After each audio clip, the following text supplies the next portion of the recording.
the first to know Nsem-Pii TV. Yeah, veteran, I just say a course na a year with Munyam for Afenyo Markins. Wakasa say a minority leader. Na Otra a Jumbi. Manchester Bushman for veteran a chassis. Na a year the minority Munyam for Afenyo Markins any a year in Crawford. And just a majority Emma Womo Quine, Emma Womo and Casampo. Na Munyam for Afenyo Markins. Mekase Nibufu Kakra. Na wono so adi Nsem-Pii atudwa ewo aye vetin no ase ebekwa kotie Afenyo Markins nsema okan ye ni bi na Afenyo Markins bufu ye ma je se wo kire se moye mo se mo na moye majority mo na mo aban ewo so and minority yes wo kasa na maso na no impo Afenyo Markins kasampo no ante se aye man ye wote ho ofre no ho the king maker ante se Oma Afenyo Markins pon kasa na waso na no enyi se omo mpese minority no kwa no ombe take part wo eye vet na ekoso no mu anka ombenya anka minority no mu mia oma no na wo mo majority no ena nkese entiki omu decisions nto wonye de omo pe abushafo enu Afenyo Markins ebufui ma nkese wone ni minority ni na no wo mo work out and just a woman a train woman, a demo almost if you say, or money person would be behind the idea, and you know who he has on any cough for better now, and was almost on problem in fact. Mummy go with your Afenyo Markins, then some or the and son a warm more solid acon, who maintain on rulings and say on this we disagree. What is happening here? Because somebody has super majority? What is happening in Honorable this country? Minority Leader, what have we done wrong? I will not have a problem. I have not attacked any judge. We've not attacked the court. This is by way of a question that will give an opportunity for a response. You are making a preliminary comment. Exactly, that's exactly what. That's exactly what is being done. The rules. I don't have a problem. You make your preliminary comment as such. Very well, Chairman. Thank you. So we expect that steps be taken by the court to expeditiously hear the cases brought before it by the respected learned Justice of the Supreme Court, who until removed was the Chief Justice, Her Ladyship Gertrude Araba Isaba Tokono. Expeditious hearing of this matter and a final determination of this matter will reassure the Ghanaian public that the rule of law works, that we respect the Constitution. Chairman, we submit further that all the delays in the filing of defense in the matter is a strategy to ensure that these cases languish undefended, creating space for this rash confirmation to proceed unchallenged. Why? To be off. Yes, Honorable Ayariga, let me hear you. Why? No, Chairman. Chairman. I know now and then the minority leader will say that we are politicians and we should be allowed to do politics. Yes, we are politicians and we should be allowed to do politics. But when we sit here, our politics should be guided by rules. The rules are very clear, Chairman. The rules say that where, in the opinion of the Speaker, the words of a member used in a speech are offensive, abusive, insulting, blasphemous, or unbecoming, impute improper motives. Impute improper motives. I repeat again, impute improper motives or impugns the integrity of a member or any other person, the Speaker may order that the member withdraws those words or withdraw and apologize. The Attorney General is a constitutional office created in our Constitution. And he is a member of this House. In the discharge of his functions, you have no right to come and sit here and impute improper motives. Our rules are clear. What you are saying, you are imputing improper motives. Saying that all of it is a charade and then a strategy and etc. to subvert justice. No. Mr. Speaker, how can he say that?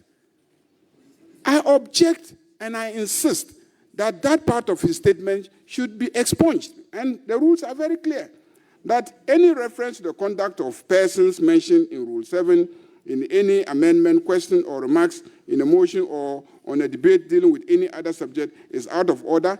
And then you, the Speaker, or the 123 Rule 3 says that if you make a determination that indeed he has impugned improper motives, you should order him to have it expunged from the records. And I'm saying that he has impugned, he has imputed improper motives, and therefore he should expunge that from the records. Yes, Honorable Minority Leader. Mr. Chair. Honorable Minority Leader. I'm a member. Please put Mr. off Chair. your microphone. Please put off your microphone. Yes, Honorable Minority Leader. You have the floor. Seal that to me. But he sealed that to me. Mr. Chairman, some of my... Yes, sure. I'm saying that my colleague has a point to make. Since a point of order has been raised, I think that it was within every member's right to respond, not limited to only me. Well, Minority Leader, with all due respect, we are a house governed by rules. Sure, but... I can be guided by the rules that enable the Speaker or the person presiding to take a point of order against a point of order or a response to a point of order from any other person apart from the person who raised the issue. So the rules are applied. That is why I asked the honorable member to put his microphone off, and then I'm giving you the floor to respond to the issue of the point of order raised.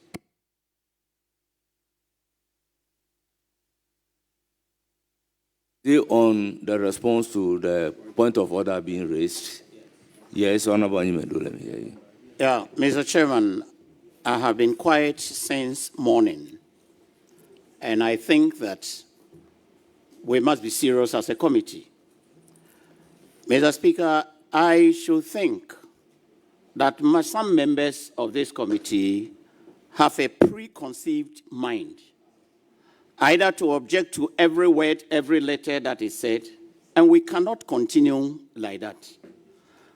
You being the chairman, Mr. Chairman, I pray, after the break, Mr. Chair, you have to steer the affairs of this committee. Now, the majority leader, please, I have the floor. The majority leader is not about, but if you are quoting the standing orders, that people are imputing improper motives, you must go to the extent of proving to us that this word is an improper motive. You just don't say it. Now, even the law that you have cited, it's on motions. What motion are we dealing with here? Now, every committee, ever since I became a member of this house, every committee meeting, people, we start, the chair, the ranking, we come out with preliminary issues before we start the agenda of the meeting. Now, if you raise a question about what I heard other people say that, well, there had been issues, nobody has the right to raise a preliminary issue when the chairman already ruled that he should speak.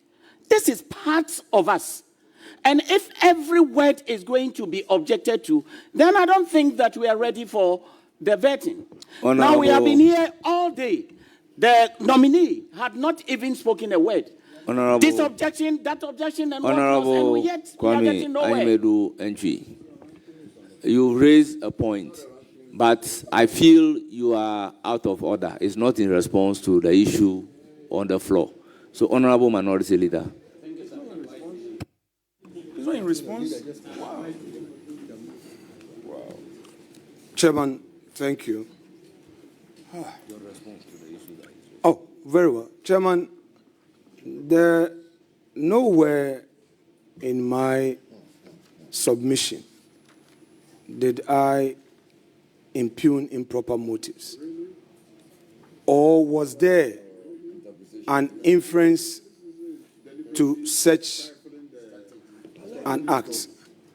Chairman, you must let the majority leader know that he is a majority leader. When you raise your objections and everybody is quiet, and you are so intolerant that you want to find a way to create chaos, I won't give you that. Leader, no, Chair, he was just talking. Just address the chair. No, but you are closer to him, Chairman. We've all kept our calm. He is showing power, force. I am this, I am that. It's not fair. What he's doing is not fair. It's not fair. Chairman, what the rank is doing is not right. You were given 5 minutes. We spent 15 minutes. You don't have the floor. Honorable Dapamako, you don't have the floor. Honorable Roxanne Nelson Dapamako, you do not have the floor. You don't have the floor. Please, Minority Leader.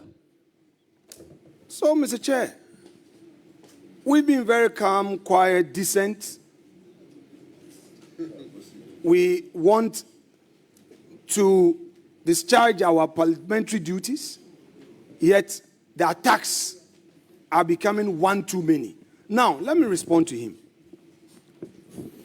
I stated the fact that cases were filed as far back as May. It was only recently that the AG filed a motion for extension of time to file a defense and sought the leave of the court for that.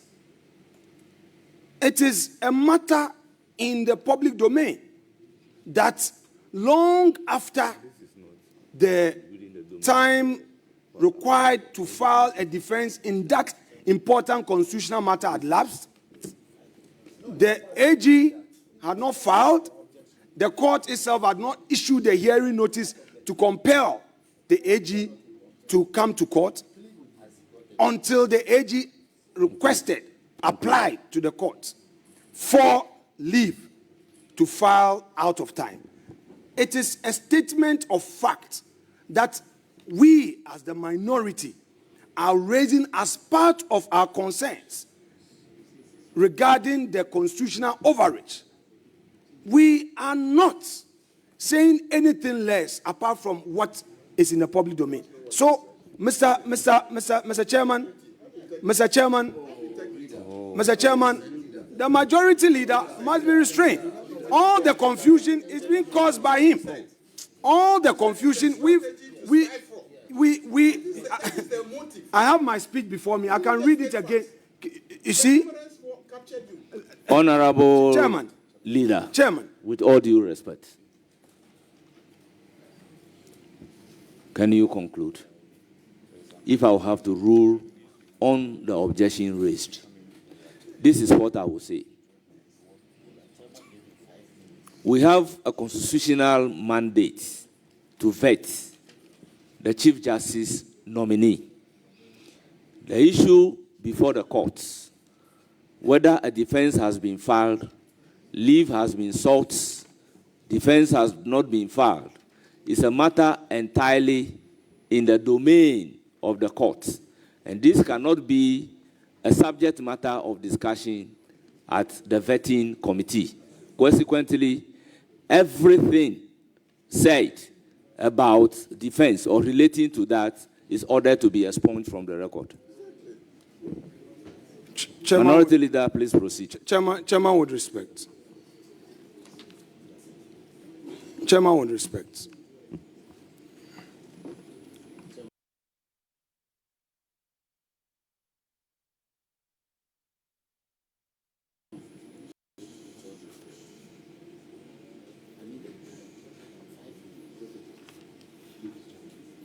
Chairman with respect.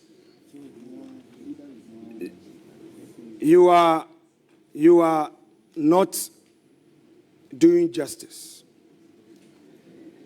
And I say so because everything that is happening here appears to have been well rehearsed by the majority leader with a view. You see, Honorable Leader, Chairman, you have been a majority leader Chairman, before. Chairman. Becoming a minority leader, there is nothing that is well reserved. Chairman, this approach where they will come, force you, speak, put on a mic, then you say it is expunged. What exactly, what particular word are we expunging? I think you heard my ruling very Chairman, loud and clear. If you disagree with it, you know what to do. Very Will you well. proceed? Don't worry. Don't worry. We are all aware of what this whole thing is leading to. So no problem. Chairman, we, the minority, hold a view that Article 1271 gives the Chief Justice authority to ensure effective administration of justice. Article 1272 requires all state organs to assist the courts. Yet, in the instant situation, there are no visible steps to compel speedy trial. We have not yet heard of any hearing for all cases challenging the legitimacy of the process leading to the removal of Her Ladyship Justice Araba Isaba Tokono. We believe that the acting Chief Justice wields the administrative power on this matter, and just as the injunction applications were held expeditiously, same could have applied in this instance. Chairman, it is regrettable that our motion that was intended to have dealt upon this matter did not see the light of day. We hold a view that the judiciary is not the executive's enforcement arm. It is neither Parliament's ally in political projects. It is a guardian of our Constitution, the protector of our rights, the final arbiter of all our laws. Its independence is sacrosanct. Its integrity is non-negotiable. It is the oracle of justice emanating from the people of Ghana. Chairman, for all the reasons given, including the very actions of the majority leader, basically denying us every opportunity of expressing our opinion on an important national discourse. Be it known to you, Chairman, and the committee, and the country, that we, the minority caucus, hereby vote en bloc to reject the nominee. We would want to state on record that the majority can proceed with the questions. We do not intend to proceed with any question. We are, however, registering in the strongest terms that we reject the nomination, and the records should reflect that the report of this committee be a majority report. Woman, comport yourself. Honorable colleague, when we show you respect, reciprocate. So far, we have extended to you every courtesy. We've heard all those unpalatable words. We've heard the abuse. So please, for posterity's sake, listen to us. We don't need to vet a nominee before we vote against the nominee. We have preliminary issues well grounded in law. You may disagree with us. And we say that on the basis of that, we cannot be part of a process that would give rights to another and deny another of her bona fide as enshrined in the Constitution. Chairman, that said, we would yield to you to proceed whilst we exit this committee room with our views well documented for the records, and on the floor we shall proceed with the debate further